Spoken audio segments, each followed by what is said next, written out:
හොඳයි යාළුවනේ ඔයගොල්ලන්ට අපි වුණ තවත් තොරතුරු කිහිපයක් අරගෙන ආවා අලුත් වීඩියෝ එකකින්.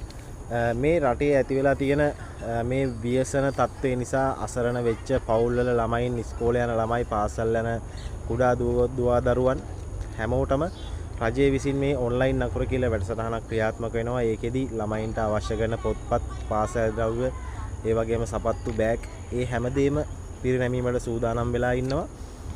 මේ සඳහා Google ෆෝම් එකක් නිකුත් කරලා තියෙනවා. මම මේ වීඩියෝ එකත් එක්ක ඒ Google ෆෝම් එක ෂෙයා කරනවා. හැකි සෑම කෙනෙක්ටම මේක ෂෙයා කරන්න, දන්න ගෲප්ස් වලට මේක ෂෙයා කරන්න, තම තමන්ගේ යාළුවන්ට උනත් ෂෙයා කරන්න මේ දේ. ඒ අසරණ වෙලා ඉන්න ළමුන්ට අපි කරන උදව්වක් වශයෙන් හරි ඒ දේ කරමු. මම මේ වීඩියෝ එකේ ලින්ක් කරනවා ඒ Google ෆෝම් එක. දන්න කියන හැමෝටම මේක ෂෙයා කරන්න. අපේ පැත්තෙන් හරි ඒක ෂෙයා කරලා හරි දැනුවත් කිරීමක් කරලා හරි අපි කරන්න පුළුවන් උදව්වක් කරන්න ඕන මේ අවස්ථාවේදී රටේ මිනිස්සු හැටියට. එහෙනම් තව තොරතුරු ඉදිරියට දැනගන්න රුකාව ෆලෝ කරලා තියාගන්න.